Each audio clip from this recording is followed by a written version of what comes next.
about 20 minutes south of Fort Right. Collins. Yes. So, and I have been a research scientist myself in the past. So I have been up to Fort Collins for a couple of your talks during the midst of these studies. And I've also been to the I go to the Bot-Stibber Fertility Control Conference every year, where you and some of your cohorts have talked about this. So I appreciate your interest in this, and I can tell anyone that's online here that, having been a research scientist, I can validate the way you did your studies as far as keeping keeping it real, and keeping like with your confidence intervals and things like that. You've put all the things in place for a good study that can be peer reviewed and published. So with that, in knowing that, we understand that you're a scientist and that you are just there for the facts and the truth. And that's what we would like to hear from you, what you've accomplished in these studies. Yes, that's very kind of you. That was one of the nicest compliments I've had in a long time. Oh, dear. I really appreciate that. It makes me feel really good about the research that we do and are continuing to do. And we try to do it the right way. And that's always been my approach to research. I'm not much of a laboratory scientist or a clinical scientist. I'm more of an applied research scientist, which it appeals to me. Studies like at Roosevelt, studies like at Rocky Mountain National Park, where I have worked with a lot with captive animals, not captive horses, but captive elk and deer. So I like to go from the kind of the captive situation to more of a small experiment, but a controlled experiment. And that was ideal at Roosevelt. I don't just jump out into the wild horses in Nevada and try to do a solid experiment. I think each one of those steps, lab, clinical, small animal experiment, leads to a population level study. And that's what we're aiming at. We're trying if GonaCon proves to be as successful as we think it is, the next step is to go to a population of free-ranging horses, probably in the Western United States. So that's the goal. And I think that's the very important step that we have to make to really demonstrate that a contraceptive can be used to decrease densities of horses in places where they need to be. Can contraception really do it? No. And we appreciate that, but we want you also to understand that we have some concerns about the GonaCon. Oh, and by the way, the pronunciation, since I've been to your presentations, I pronounce it GonaCon, and everybody looks at me funny because everybody else pronounces it GonaCon. So,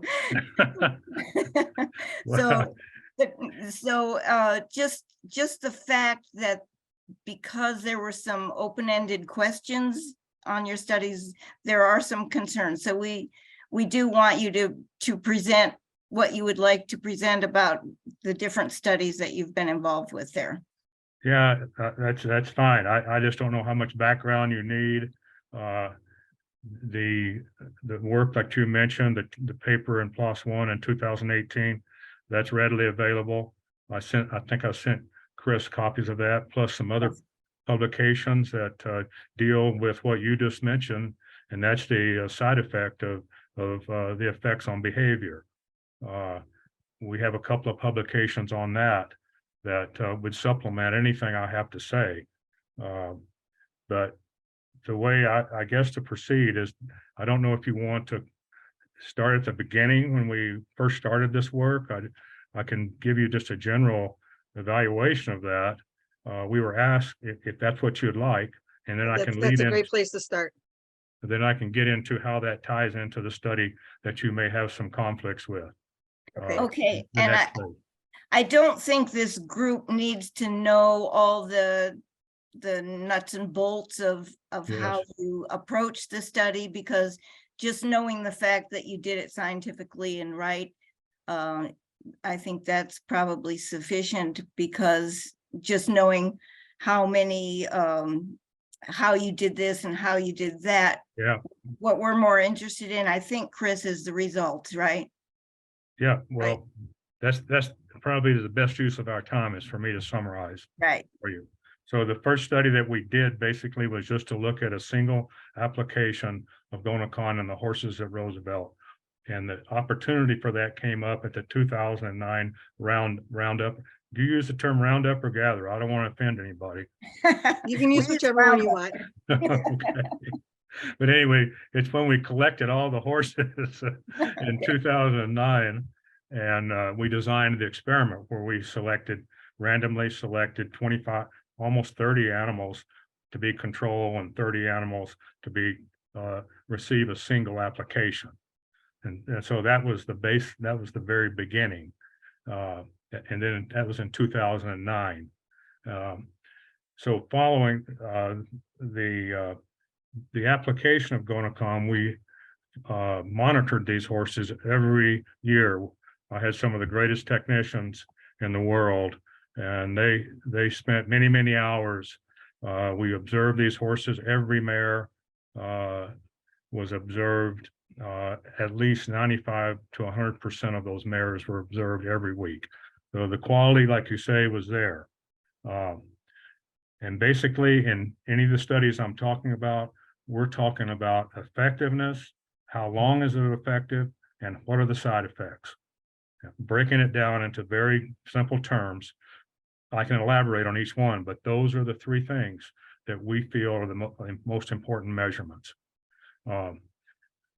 With the single application, basically, I can remember it was modest to low effectiveness. It was like, oh, the first year it might have been, if I had the numbers, it was something like, 38% effective. The second year it was 28% effective, and that only lasted for 2 years. The third year, there was no difference in the foaling proportions between the control and the treatment. So it was basically, they completely reversed. So that was considered pretty much a failure as far as effectiveness, but we learned a lot of things that were very important. One, we learned methodology, how to monitor these horses accurately, the field work, the techniques, that the results are on side effects were very important to us. So we learned something about the effects of GonaCon on pregnant mares.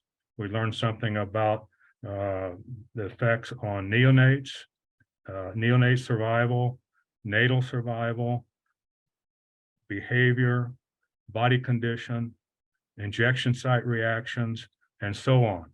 So just because it didn't show to be a promising contraceptive, we did learn the side effects. Almost, we had very, very few physiological side effects. And we can go into each one of those. We had no effects of GonaCon on the herd dynamics, breeding during the breeding season. All the information we had on behavior suggested very strongly there was no difference in GonaCon treated mares and control mares. So we did not have negative behavioral consequences. We had no, the mortality on neonates was like 10% or less. So those kind of things we learned about. The one thing that we did find, the only deleterious side effect was injection site reactions. And those occurred in about 60% of the treated mares. And because we classified these injection site reactions as to swellings, draining abscesses, nodules, nothing, and a severity measurement as well. So most of the injection site reactions in the animals that were hand injected were primarily swellings. And these are usually visible within 30 to 60 days. and my technicians are listening, they might correct me on that. So they're welcome to if they want to, but it was something like that. And so, but they were common. And so that's one of the things that we cared about is injection site reactions. We reported that. So the fact that that it was somewhat of a failure in terms of how effective it is on, let's say, a population of horses, 35% effectiveness is just not going to get the job done when you're dealing with large numbers of animals, high densities. So that part of the study, we said, okay, we failed. So what can we do now? Okay, let's see what we can do with a booster. Can we make GonaCon more effective if we boost these animals that have received a single application? That had never been done before, or maybe in just a few cases. But a booster was something very new in terms of most of the previous work with GonaCon and other wildlife species. Some of those species, a single application was pretty reasonably effective. Others, like horses, it was not. So we said, okay, there's a roundup coming up in 2013. Let's see if we can get funding. Let's see if we can convince the Park Service to continue this study by letting us bring in at the roundup, if we can come in and boost those mares that have been already given a single application. So that's how it led to the second study that started in 2013. And that's when we gave the boosters. We not only gave the boosters, but we were thinking of that could there be a shorter interval between the primary and the booster that was just as effective as a four-year interval. So in order to do that experiment, we had to develop dart delivery of GonaCon. Nobody had done that either. There was no go down to new dart, here are the darts, they're loaded with GonaCon, go out and dart the horses. Dr. Blake McCann took the lead role in developing the syringe dart delivery system that we used in the second experiment. And that opened the door nationwide to being able to deliver GonaCon remotely with a dart. And like I say, that had not been previously done. So we actually, through Dr. McCann's work, we were able to test how effective it was in delivering an effective dose. We could able to evaluate the injection site reactions, all these other things. And at the same time, we decided to evaluate shorter booster intervals to see if we could find a shorter booster interval, a 2-year, a 1-year, or a 6-month interval that was just as effective as a 4-year interval, but there were fewer foals born during those interval periods. I know this is a complex experiment, and I may not be explaining this to you very well, but the guiding theory was that if you reduce the intervals between the primary and the booster, you decrease the effectiveness of the vaccine. So basically, we were testing that hypothesis, but mainly we wanted, from a management standpoint, can we get the same effectiveness with a 1-year or 2-year as we did with a 4-year? So that was the design of the study. And other than that, we followed through and made the same measurements as we did before. Okay. All right. So that gives you maybe a feeling for what this second experiment was like. And we've been, unfortunately, and we're embarrassed that we haven't published that work yet. It should go to, we're submitting it to a journal next week. And within a month or so, it'll be reviewed. And hopefully within another month, it's an online access, electronically available publication that'll be available for you. Can you give us a summary, or do we have to wait for the publication? Can you give us like a summary of how many what was the percentage of fertility among the 4-year, 2-year, 1-year, and 6-month? Yeah, that's a really good question. I appreciate your answering that because this is proprietary information. Okay. And ideally, I shouldn't reveal much of Okay. the details, but to tell you the truth, I don't mind letting you know give you some of the data summaries. And my colleagues may be turning over Uh-oh. in their office if they're listening, but within the next month or two, this should be either accepted or not. And then we're free to discuss more of the details. So you don't have, I'm just going to tell you that when I look at the data, there are things, the most effective interval was the 4-year hand injected interval. That interval and the response to it was 90% effective in about 90% of the horses for 6 years. Do you follow that? 90% effective. And 90% of the horses of the mares did not foal for 6 years. Is that what you're saying? I'm saying, yeah, I am saying that. Okay. I am saying that 90% effective in suppressing fertility in 90% of the mares for 6 years. I'm sorry, go ahead.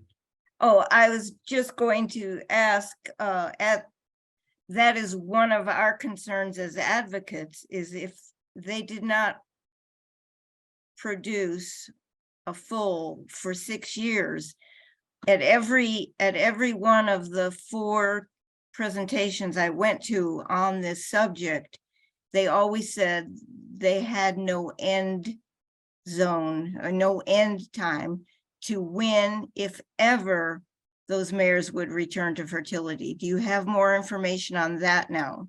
Well, I do have more information on that, but that's very true. Finding an endpoint when one of your objectives is to determine the duration of effectiveness, and if these mares return to fertility, that's a very difficult question. It's an expensive question to answer. It takes a long time to do that, and we weren't able to definitively say that some of those mares aren't sterile. We can't say yes or no. Right. And what I can tell you is we have information on the reversibility of each one of these intervals.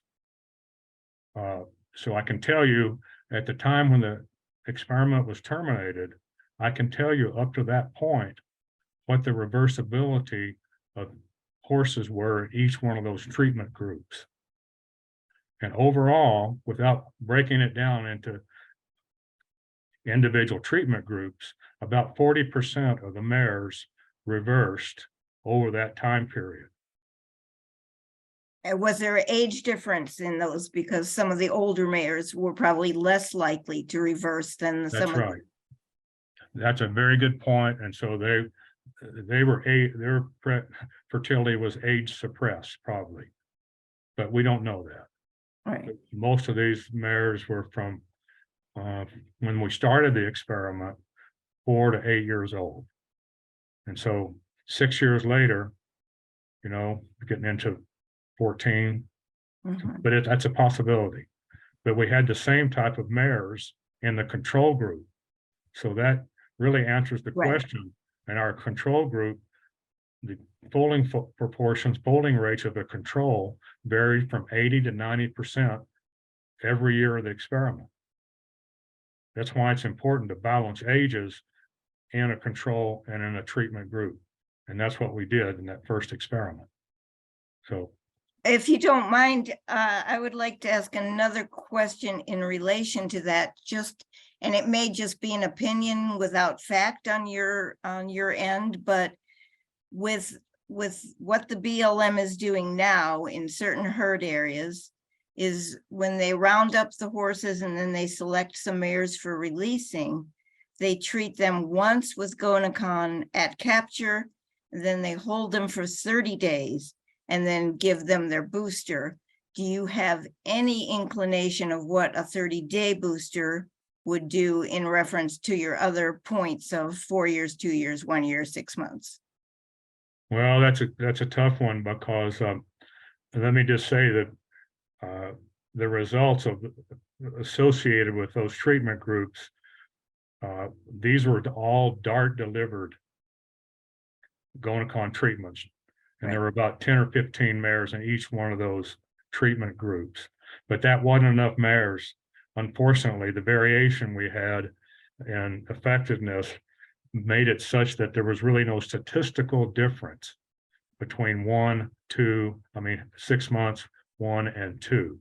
Statistically, the effectiveness was less than the hand inject, and it ranged from, let me see if I get that.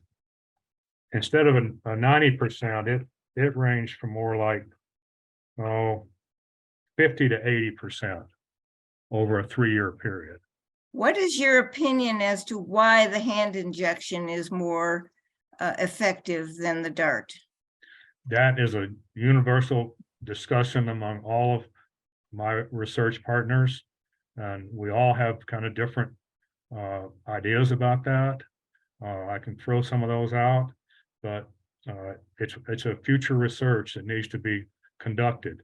There's some feel like it's the duration of time from the longer to the shorter. The shorter the booster interval, the less effective.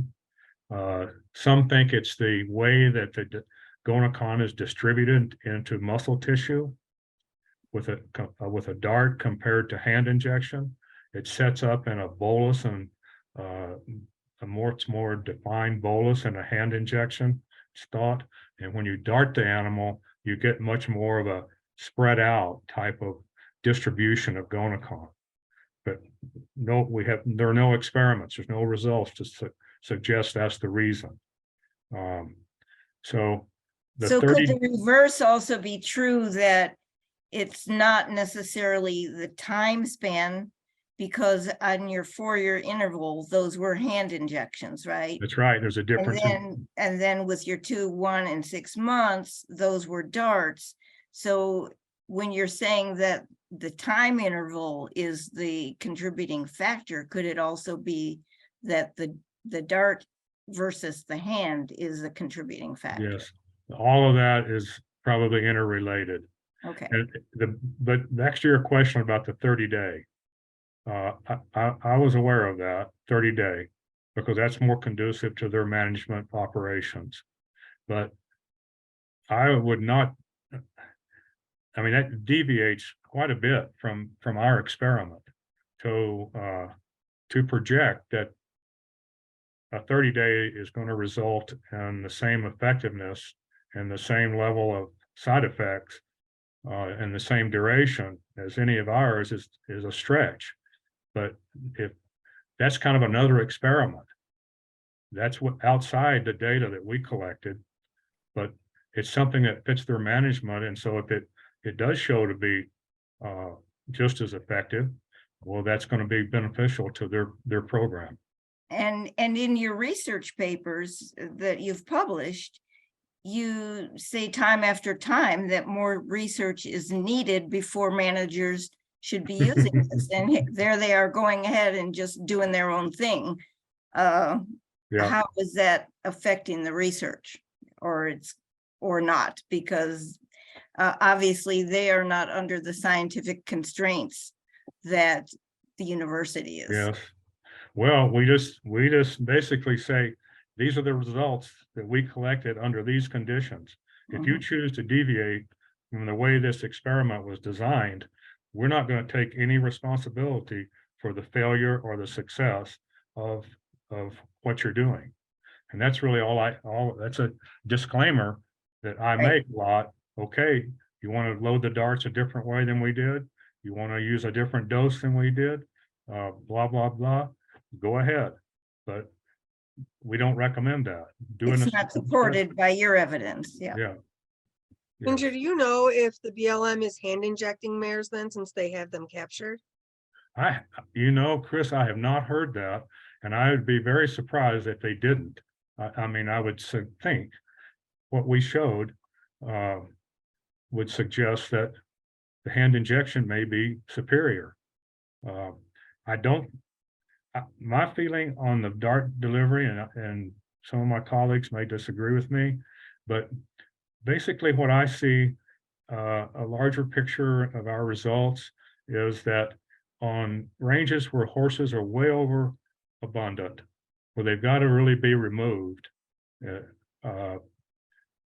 all the data that I've looked at, all the simulations that I've looked at strongly suggest that you can't use contraception to bring down the number of horses that are out there down to the carrying capacity of the habitat.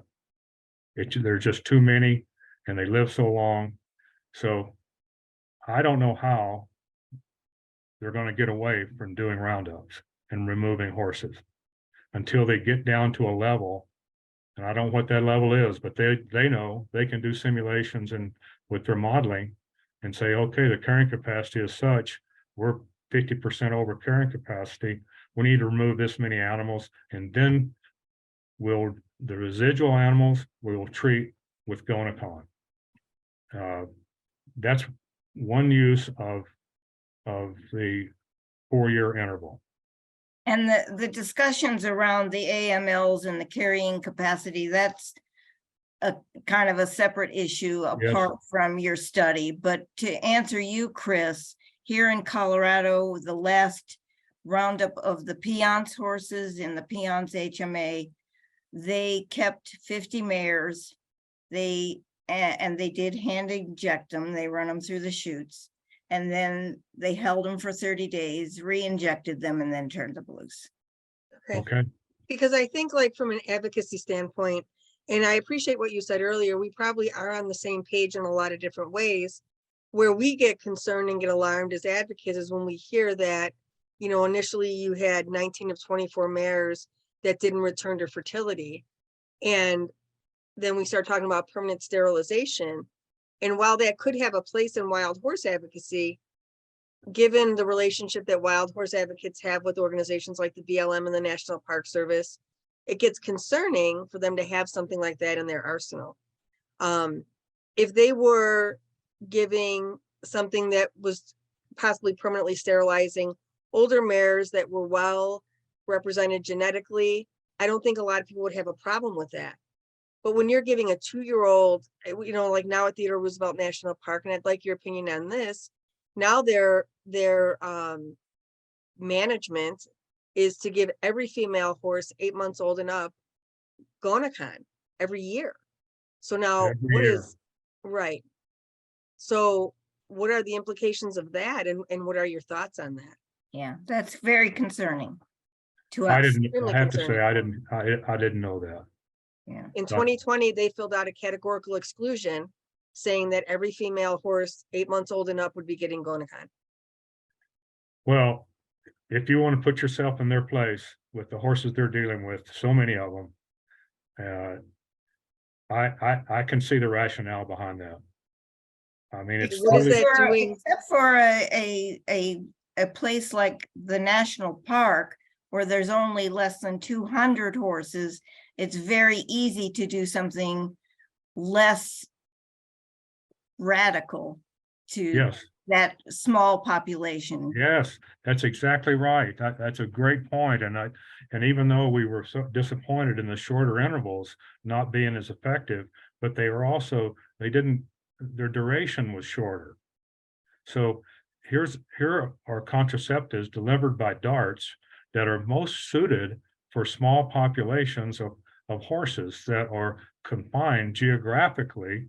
There's not much movement in or out, and you can approach those horses like at Roosevelt. You don't want to take a chance and give them a 6-year contraceptive treatment, because you never know what kind of stochastic event is going to happen, whether it's disease, weather. If you have all those horses, a high proportion of them contracepted for 6 years, and some environmental effect comes through, you could lose the whole population. Especially when you're talking about contracepting those babies, those young ones, the 8 months to 3-year-olds, you have to worry about that, especially when the end point is unknown. Yes, and I think it was serendipitous that our results fell out the way they did, because they have application to both the BLM, I think, with those overabundant horses, and the horses that say Roosevelt, Assateague, other areas where you can approach the horses. They're small populations. You don't want to take a chance on overtreating. Yeah, It could be catastrophic. it's So- very heartwarming to hear you agree with that. Thank you. Yes. Right, well, that requires a dart. Yeah. Those smaller populations that you can approach, Yeah, the dart delivery is ideal. And Dr. McCann needs to give him a lot of credit for all the work he did with that. And loading those darts is not the same as it is with PZP. no, We'll have an SOP out for how to load darts in this manuscript as well. It's not the same as PZP. right. I've been through the SCC training for the PZP. All right. It's a process that you have to pay very careful attention to. Yes, you want to get the same dose, or relatively close to the dose. The GonaCon is a very viscous Elmer's glue like substance. It doesn't load into darts very easily, but you just have to be conscientious and do it right, Mhm. and it works. So what else you got?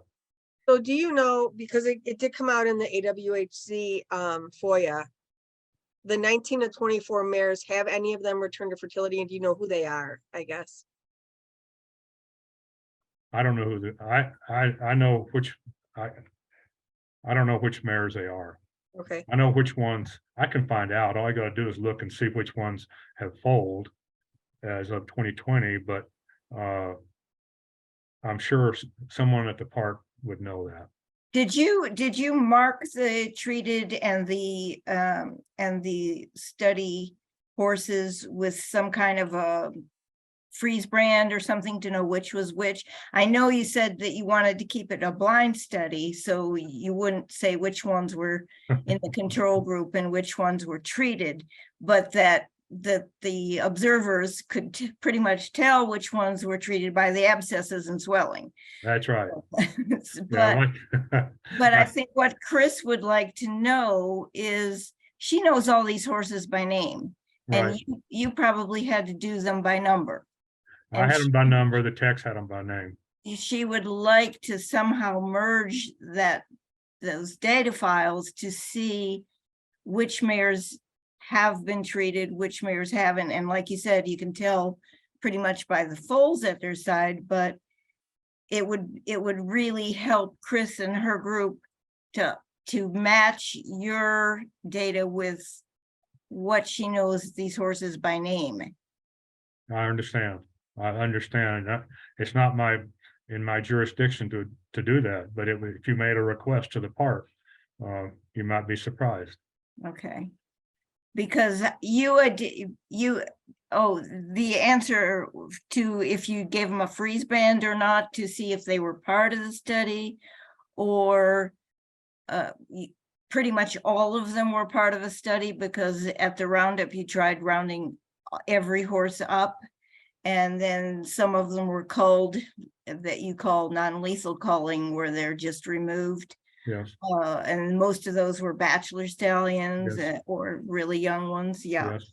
So what she would like to do is find out of these mares that are foaling in the park, were they in the treatment group or non-treatment group? And now that the study's over and doesn't need to be blinded anymore, is that available? Yeah, I don't know. Okay. I think the only way, I'm not critical of the park for terminating the study. From a research standpoint, I would have liked to follow them longer, but you have to realize that this study is a very expensive study. The BLM is funding it at about 50 to 75,000 a year. And the Park Service is providing all kinds of kind services. Plus the control mares that have not been treated, about 25 or 30 of those, 90% of them are having a foal every year. So it's the numbers of animals in the park are above the target densities that the park has established in one of their management plans. So for us to continue doing the work beyond 2020 meant that these controls were going to be adding more and more and more horses to the already high level of number of horses in the park. So I can see where Theodore Roosevelt would not like to see that. The other criteria is our contract with the BLM terminated. We had no more funding. I'd have to submit a new permit to Theodore Roosevelt. There are a lot of factors that went into that decision. And the only way, and that's all I'm going to say about that. And we just won't ever know for sure if those animals are sterile or not. So I guess I kind of feel like this while I'm talking to you. And I hope that you don't take offense to the analogy, but you're almost like a Dr. Frankenstein with the best intentions, with it, trying to find a way to find an answer and a solution to control wild horse populations. And then you have radical things like Theodore Roosevelt National Park now giving every female horse GonaCon, and you have the BLM doing injections, within 30-day intervals, and none of that was what you intended. Am I hearing you correctly? Yes, a lot of that's correct, Chris.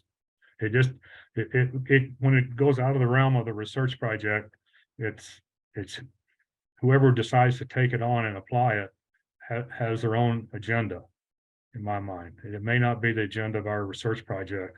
It may be close to it, but it may not be, and it may not make a difference.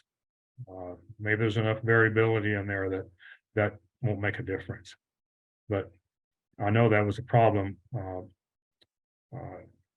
with ending the study when we did. But I'm just trying to explain and give the park credit for where they were coming from. Right. Well, and they're in the process of doing a new management plan now, and we're hoping that they will take genetics and age and things like that into consideration, because as you know, between the GonaCon and then the culling of the herd, we have had until the last few years a predominantly older herd of horses. So that was a concern that the herd would just, literally die off one day. Yes. Before all this started, I do want to ask this question. Was there ever talk of doing an environmental assessment before, like in 2009? Not that I know of, Chris. I never heard that discussion of that. That would have been, I'm guessing, the parks, that would have been on the park to have done that night. Yes. Okay. Right.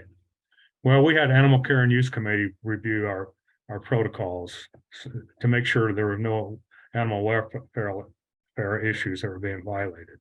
And then we had, and that's about what we needed to do at CSU. It's pretty elaborate. It's a complicated process to get a study like this, but we weren't handling the animals, so that made a big difference. But the park, as a government agency, should have followed NEPA standards and probably done an environmental assessment, I believe.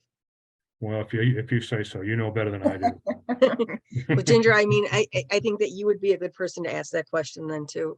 Well, That should have been a protocol that was followed. it should have been, but like the BLM does its own thing, the Park Service does their own thing, and you just have to try and push them to doing the right thing. And that's what we're all here for, because we want to follow the science, we want to follow the data. And when you have mares that you have no idea if they'll ever return to fertility because there's no end point, that gets scary, because what if they're young animals and they've not contributed their genetics to the herd? Because we're also very concerned with genetic viability. We want every mare to contribute. And that's where some of us, I think you probably worked with Jay Kirkpatrick, right, Dan? I did yes, I did. I just think the world of him, and Yeah, he really was a motivator for me to continue right, in this area of research. yeah. High respect for him.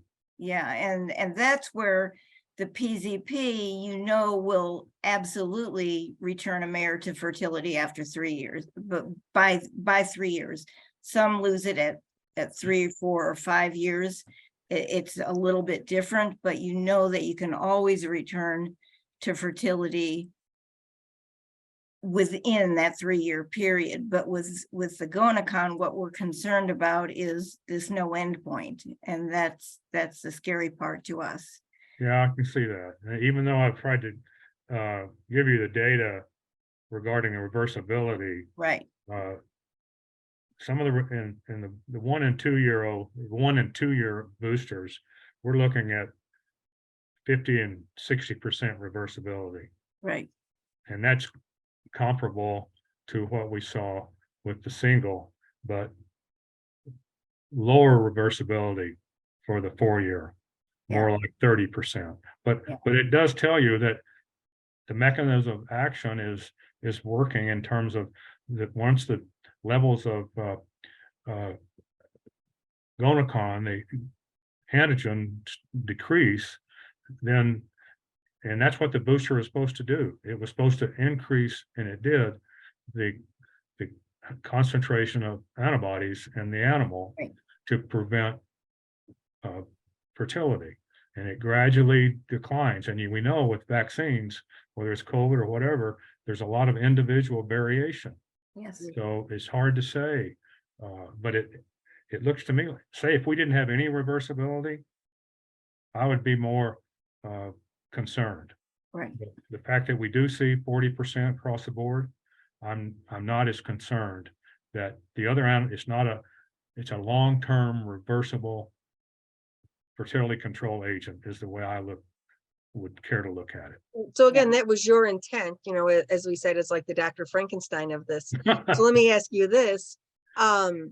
If we have, I believe it was like 52 mares that have not foaled in 3 to 8 years. And we know that the park is giving every female horse they can get 8 months old and up GonaCon every year. What is that saying? And at what point do we become concerned about permanent sterility? Okay, yeah. Well, that's again outside of our study because we know what happens after a primary and a booster. Now, if you give them another booster, we have no data on that. Right. And that's what So you're should getting at. But it seems like that is concerning. And the majority of the foals that are being born are in that 2 to 3 year old grouping. So I think 11 foals have been born this year. And of that, I think 3 are older mares. The rest are like 2 and 3 year olds. So that possibly didn't get the injection at all, or maybe not the repeat injections. Yeah, maybe so. but if they're doing them all every year now, what is happening with that? Because it's gone awry from the science. And when I went and listened to your presentations, it made me feel good about the way you were doing it and what you were finding. But now when I see how the BLM is using it, Yes. it's very disturbing. I understand. And when they do these, and here's another one maybe you can answer, when they do these very aggressive treatment protocols of 8 months up every year, when they do such an aggressive protocol, what is that doing to the physiology of the horse? Because I've heard some unsubstantiated claims that that kind of aggressiveness can actually destroy the ovary of the mare. Is that even a possibility? I don't know. I think if you allow me to speculate, I think it's a question of higher up in the hormonal cascade, from the hypothalamus to the anterior pituitary, and whether there could either be a lesion in anywhere in there. That's just my speculation. I have to talk to my reproductive endocrinologist, Dr. Terry Nett. But we're not throwing out the possibility that they are sterile. It's just that the anecdotal evidence suggests, if we were basing it on the small sample size that we have for reversibility, suggests otherwise. But like you're saying, if you keep treating them over and over, or treat them younger and younger, that's an unknown. Yeah. It needs to be researched. And that's what we are concerned about. We understand the ethics and the science of your studies, but we're worried how someone else is misusing that. Well, you can hold their feet to the fire and say, we're not going to support something that's not well studied and there's not good science behind it. Whether we support it or not, BLM and NPS do what they want. Right. That's the problem. I had another question about the behavioral aspects that maybe you can speak to. Let me look at my notes here. The behavior observations in one of your studies noted that with the combination, this is in your 2009 study, Yes. with the combination of the GonaCon treatment and the non-lethal culling, which was the roundup and removal, since we know through the National Academy of Science report that the non-lethal culling or the removal of horses creates compensatory reproduction. And then in your study, it wasn't supporting that as far as I could tell. What further work has been done to understand that behavioral changes from the GonaCon alone when the non-lethal culling was taken out of the picture? No, nothing at all that I know about. Okay, And I know we didn't tease that out of the data like we should have. okay, And I think that we just tried to get at the big picture, but what you're saying is definitely worth an investigation and looking at behavior more in depth under those kind of circumstances. Yeah, I'm sorry, I can't really give you a good answer there. well, it was very interesting in your studies about how you broke down behavior as far as the stallions protecting their herds and moving the mares around. A lot of that occurs after a roundup because of the compensatory reproduction factor. They're trying to protect their herd. All of a sudden they're losing members and don't know why. And so protection gets more and more aggressive. That makes sense. Yes. We have Yes. had a few mares, and there's one currently right now, where when the stallion is kicking out, the colt out of the band, because it's just time, where the mares will leave with their baby if they haven't had other babies, or if the babies have all been captured and sold. So I do think there has been a behavioral impact on the combination of GonaCon and the culling of pretty much every young horse in the park that the park could get to. So that absolutely has had an impact on Okay. the. All right. That's a good point. Yes. More And behavior. that's why we so appreciate your recognition of these family bands and family structures, because that's so important to us as advocates. Well, it's an ideal place. Theodore Roosevelt offers one of the greatest opportunities to watch some natural breeding behaviors or agnostic behaviors of any place that I know of. I'm spoiled because that's the only place I've really spent a lot of time with horses, and it's very spectacular. So, There are some other herd areas where it can be done, like in the Prior Mountain herd area. If you go up there, it's nice and isolated, and you just get to be among them and watch this kind of behavior. Yeah. Well, I think the behavior is a really important trait over PZP, and it occurs because even though we're shutting down in the females, we're shutting down the hormones that control ovulation. We don't shut them down completely. Apparently, there's a small amount of FSH that triggers. It doesn't take much in the absence of progesterone to trigger reproductive behaviors. And we think that's what's going on, because in other GnRH vaccines, horses are completely shut down. There's no behaviors, reproductive behaviors. And that's what we want to protect, is their natural behaviors, because nobody wants to go to a herd area and see horses like they're in a zoo. They want to see wild horses and their behavior. Yes, yes. I That was- believe, Dan, that now that the park is finally doing a management plan, is there a way, or would there have been a way to possibly continue your research, taking genetics and age into consideration and still be able to study the horses? If we maintained the experiment? Well, I don't know. I know that Dr. McCann is a geneticist, and one of his students, Melissa Thompson, was one of my technicians. She wrote I don't know if you've looked at her paper on genetics and the potential for genetic variation affecting effectiveness. Mhm. I know those are considerations. I don't think we can continue with the same format that we had in the past, but I think Dr. McCann has some other ideas that he'd be interested in pursuing. Because you guys never looked at like the genetic viability or age.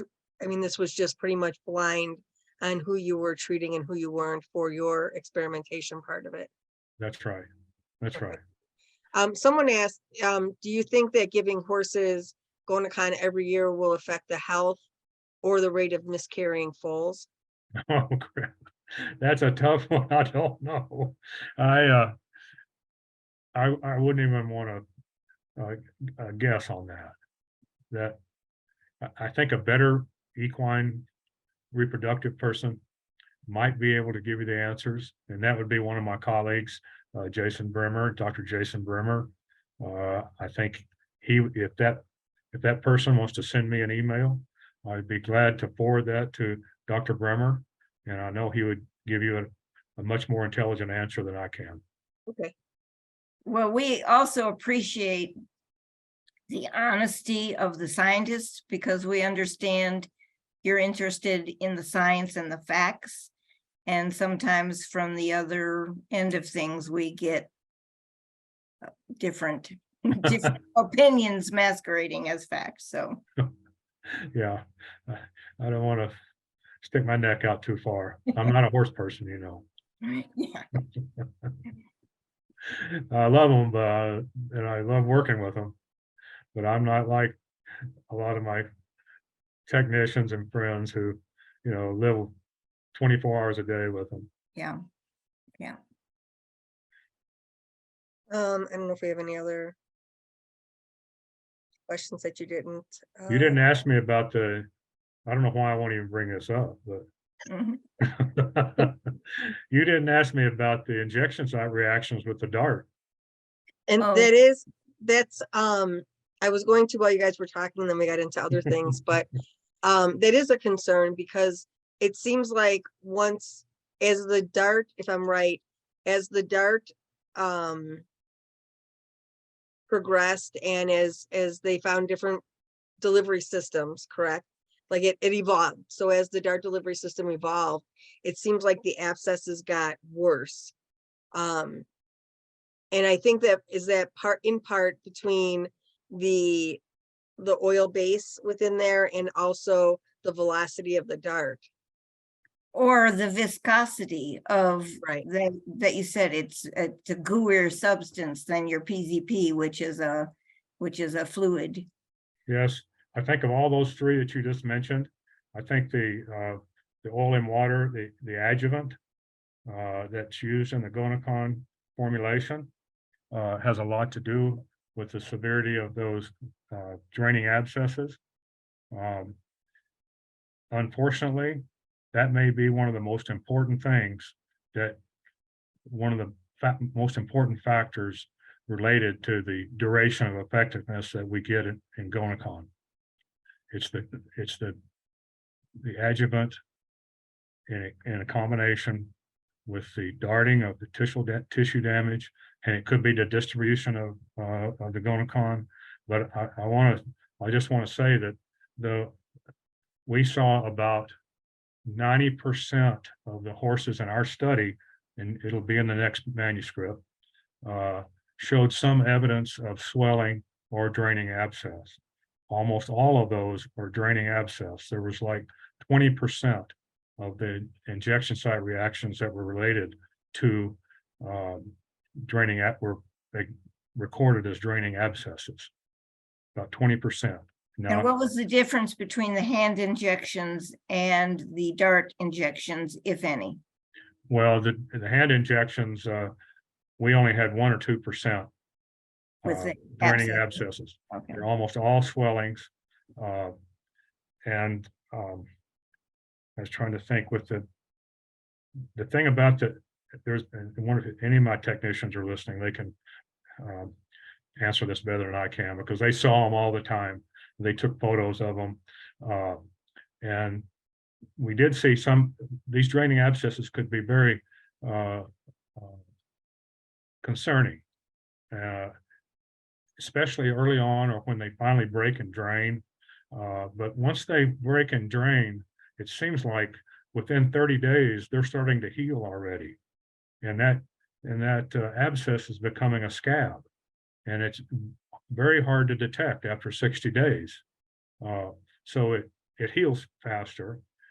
We never have been able to get our hands on those darted mares to see if we could feel a deeper granuloma in the muscle tissue, like we could when we brought the second roundup. We could bring in mares that had been hand injected, and we could palpate the hip area, and we had to try really hard while they were in the squeeze chute. We could actually palpate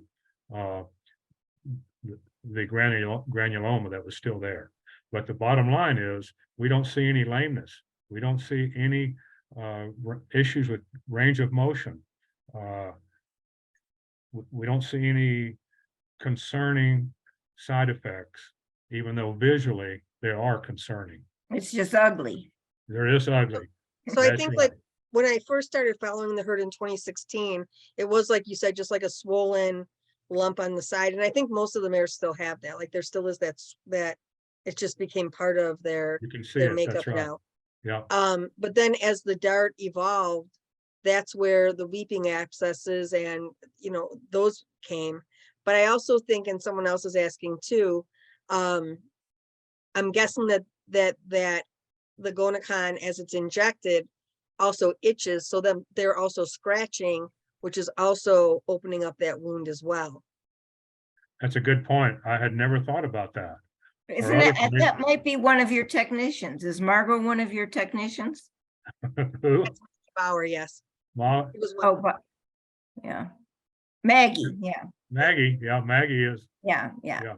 That's a good point. Or other horses are grooming it or scratching the injection side as well. Well, But that is a behavior that has been noticed in the field, that when for example, recently, a couple years ago, a baby was attacked by a predator but survived, and the mares in the band licked that wound clean every day. That was just part of their care for that baby, and the baby healed and survived. And yeah, it's just part of the familial structure of the bands, where they take care of each other, and that's just an instinctive reaction to clean that wound every day. that is a very interesting observation. It was a horrible, really bad wound, and that baby healed and survived. That's amazing. Yes. Another question someone asked is, did you notice any health issues or foaling problems during the studies? Were mares with foaling issues in the control group or the treatment group? We never saw any abortions. We had some stillbirths. For the most part, we had it was not a concern with any of the mares that we were observing. We never saw any problems with parturition. We had some abandonment. I think that's fairly natural in some, I don't know what percentage is, but no, we didn't see any effects of GonaCon on abortions or parturition. It depends. So then I have another question too. So of those 19 to 24 mares, because there was talk, we seen through the AWHC documents, that you would offer to take those 19 mares back to CSU to continue to study them.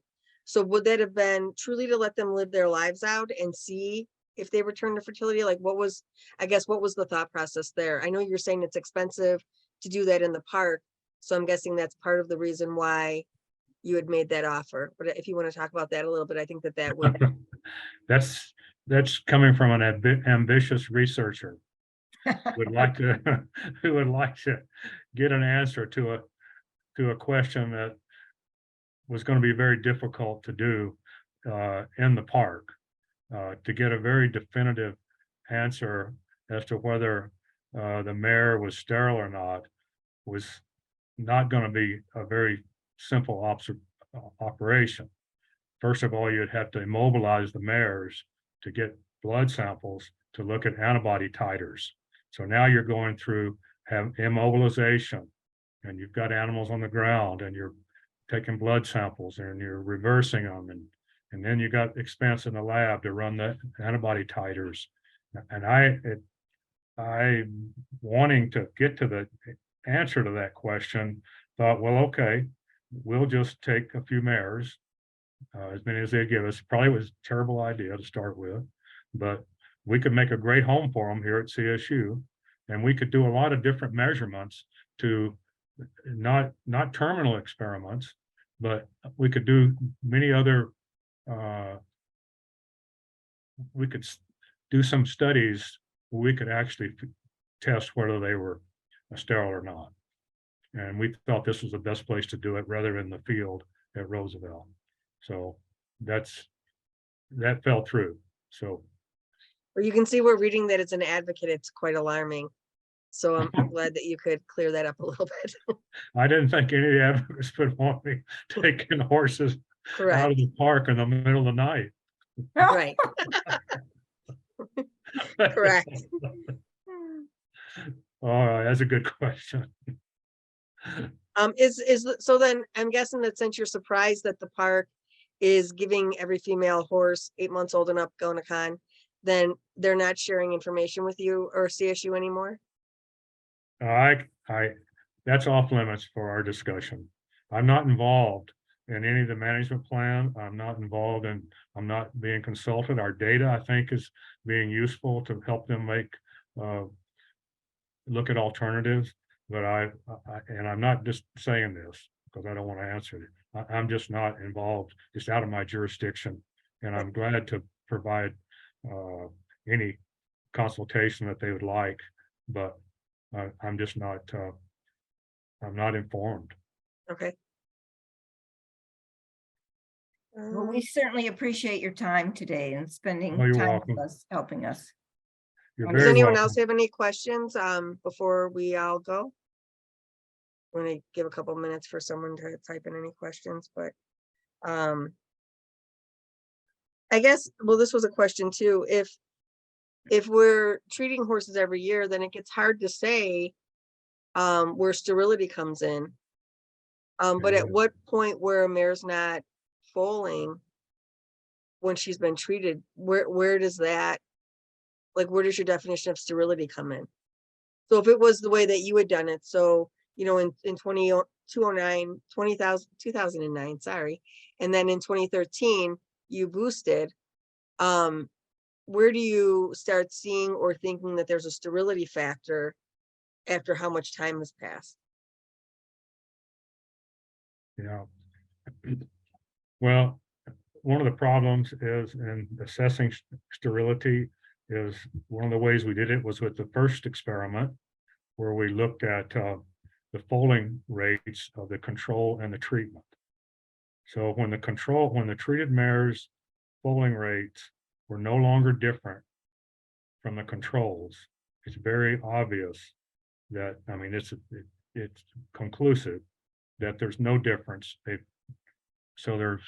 They've all basically all reversed. Although you didn't sample all of them, you sampled 50-60% of them.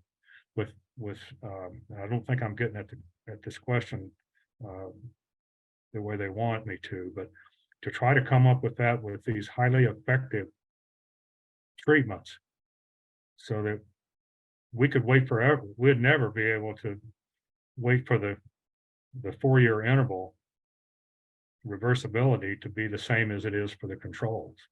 Okay, We're looking at 10% versus 90%. So that type of calculation won't work.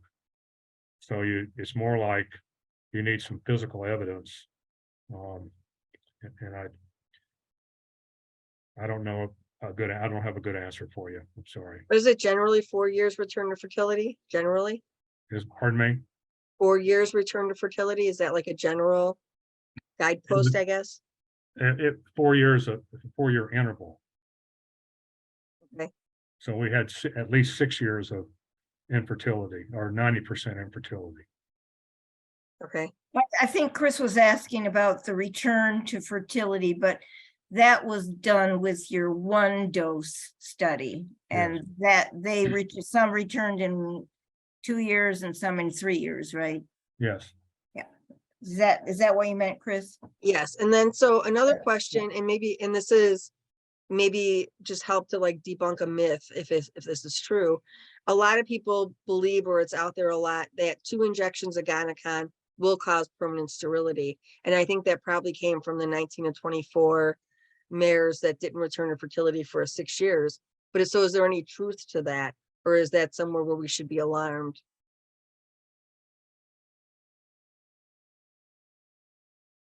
Well, I think we've demonstrated that it's not 100% sterility. Okay, And so the question is that as good as it gets? Or do we get better information? What we see is about 1 mare per year reversing, if my calculations are correct. Over the period of time that they're on the study, and the return to fertility was more like, the reversibility, the return to fertility was much slower in the treatment groups, the shorter interval treatment groups. As you got into the 1 year and a half year, it was more like 2 mares per year. So if you project that on out, if that continues, you can calculate when you're going to have basically a reversible population or sample. That's theoretical. Yeah. Because it may not hold up over time, but that's what it's about, what they were progressing each year. so I guess, so like what Ginger was talking about, if the BLM is capturing mares, giving them an injection of GonaCon, and then 30 days later giving them another booster, the concern is that those 2 doses are possibly permanently sterilizing. And I think that you're saying your research has shown that it is reversible. It's just going to be a longer term, maybe, that they're. Well, the 30-day was the Wasn't 6 in months. your- 6 months was the shortest. Right, We didn't ever do a 30-day. Yeah. Right. And I don't know what to. I don't know how. I'd have to ask others in the lab and what they think about a 30-day interval. Yeah. Claudia's asking, if a mare becomes sterile, is there any test to prove it was not GonaCon? Could it be due to age or other health issues? And I think that you talked to that That's true. some of the mares that were treated, age did become a factor Yes. in why they may not have returned to fertility. But is there a test that could be done? And that's where you were saying that if you could have ideally, as an aggressive researcher, taken a few of those mares out and done different blood work and samples, there are ways that you could have told if it was the GonaCon that did I think that. so. Yes, we could. So I guess what we take away from all of this is there's still a lot of unknowns because of the constrictions that have been evolved around the studies. Yes. Well, I think what we said too, that I think is true, like we talked about earlier, you had the best intentions of trying to find an answer to the wild horse population dilemma that's happening all across the US. And then you have the National Park Service now giving every female horse 8 months old and up GonaCon. You have the BLM capturing mares and giving them a 30-day interval, which wasn't part of your research. So that's all creating a very big unknown, and probably just these organizations being overly aggressive, trying to hope that what your research shows will give them the quick fix that they need to control wild horse populations. That's fair. Yeah, and I don't blame them. I really don't.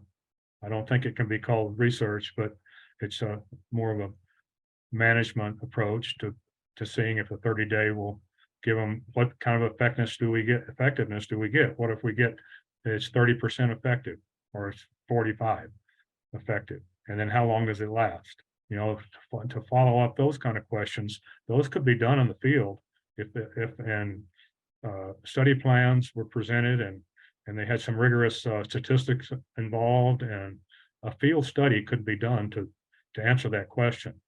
But just to go out there and do it, kind of put some mares in corrals and bring them through 30 days and not follow up on it to find out what is the effectiveness of a 30-day, it doesn't seem like an ethical use of animals in my mind.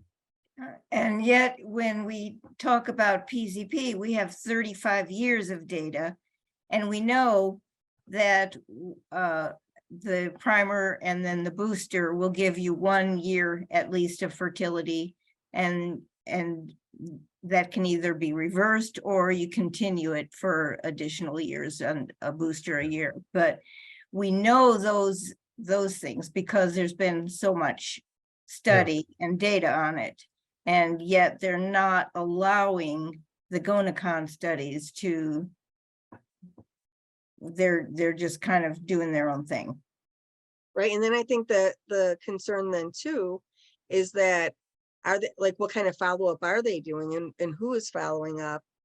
And, you know, where is that data? You know, who's collecting that data, if anybody? Or are they just blindly like crossing their fingers and saying, well, we'll see what happens with this one? You know, and I think that it's kind of the latter part of that, you know, they're hoping that 2 injections with the BLM treating the mares, they've seen what your research has done and what it's shown. So they're hoping for that same kind of effect with their 30-day interval.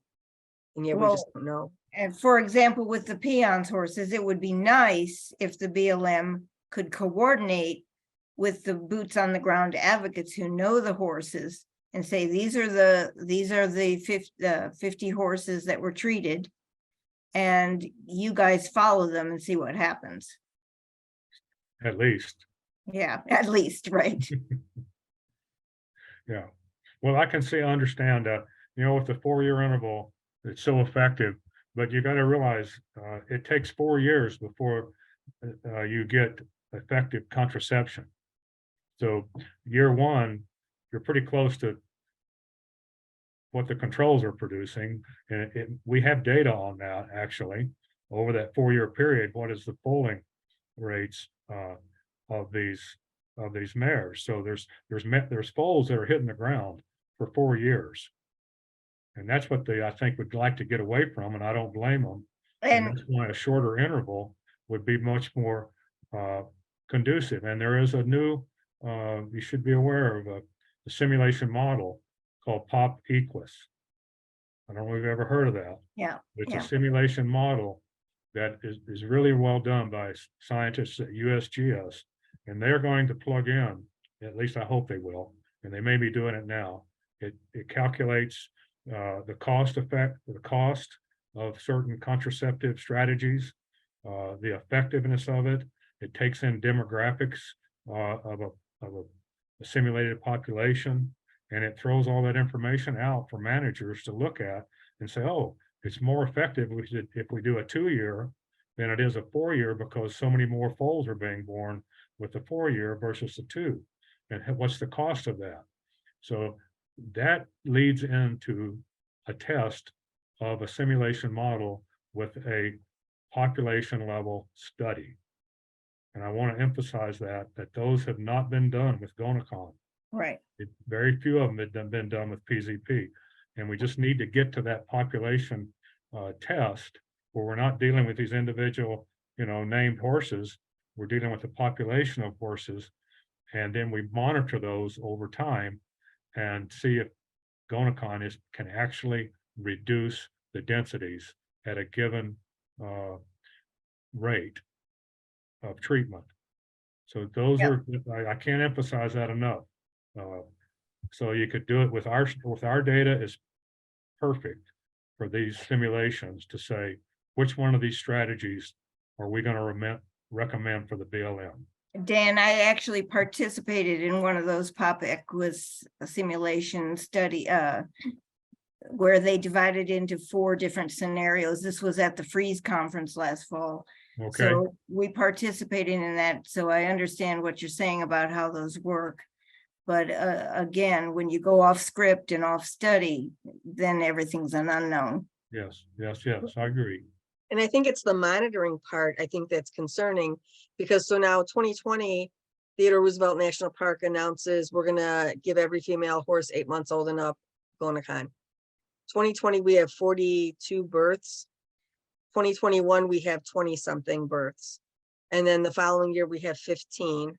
And this year we've had 11 live births so far, 2 deaths, but again, these are the 2 and 3 year olds, and now we have a lot of 2 and 3 year olds, so that's going to kind of skew what happened, but it's still we're seeing an impact, right? I mean, and we would expect that because they're giving it to every horse that they can get to. So,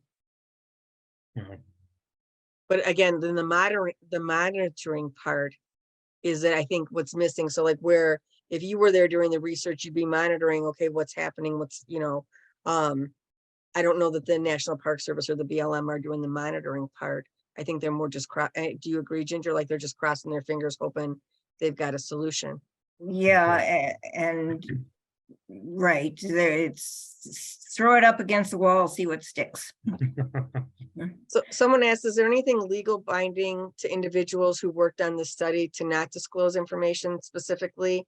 If someone knows what horses were in the 2 groups, are they at liberty to share that information? I think that that's just part of the research. Like you said, your research will be coming out. Yeah, we don't identify individual horses anywhere in our publications. I think So you identified them with a freeze mark or something that we're in the study. We didn't do a freeze mark. You didn't do that. So how did you know when you picked them up again in 2013, how did you identify the horses that had been in the study 4 years prior? Photographs. Okay, so you ID'd with their physical appearance. Yeah. And sometimes if you have 10 bays and they all look alike, it comes down to which way does their wharl go or something like that. So we were lucky, with the horses there at Roosevelt's, because they all are a different color. So it was and so our technicians knew every horse. Maggie just responded, we knew every horse, so good. and their parents and their grandparents. And that's important, yeah. So to kind of summarize what your studies showed, the first study showed that they returned to fertility within 4 years, either 1, 2, or 3 years, they returned to fertility. And then when you gave them the booster at 4 years, there was a percentage of those that have not returned to fertility yet. Is that 90%? Huh? 90%, he said, in 6 years had not returned to fertility. After they were given we gave them after the 4-year booster. After you boosted them, yes. Yeah. So yeah, that's the concerning part. So then, well, that's the concerning part. So you can only speak to from when you gave the booster to when the study ended. So, and that's where we have to ask the park, who were those 19, so that we can determine if they have in fact returned to fertility or not. Okay, yeah. Right. Yes. Okay, good follow-up, Chris. Thanks. Anybody else have any questions? I really appreciate your time, Ann. This has been very enlightening. I will publicly apologize for anything bad I've said about you. I have a different perspective. I'm still worried about the GonaCon. Like we said, I think that you created this. helped do this research with the best of intentions. I believe that. But I think that the way that it's being used now is the concerning part, Okay. for in the National Park Service and the BLM. So Well, I appreciate you inviting me, and I'm glad we could. It's nice to share these things and have appreciation for each other's role that we play in this problem with, or problems in some places with horses and fragile ecosystems. And we're all for, I'm a wildlife scientist, and I appreciate all the animals that are on those habitats that may be impacted by too many horses. And at the same time, I think our research can benefit these small protected populations of horses like Roosevelt and other places using darts. So let's see a lot how. of people are saying this was very helpful. So thank you again very much. We appreciate it. Okay, have a great Memorial Day. You too. Thank you. Thanks right. to all of you. Thank you so much. And maybe Right. we'll run into you down the line somewhere, Dan. You should look me up when you come this way. All righty. All right, thank you. Thank you. And thank you, Ginger. I appreciate all your help. Thank you. Okay. All right. Thank you. All Bye. right. Bye, Bye. everybody. Bye. Bye now. Bye, Chris. Bye. Thank you.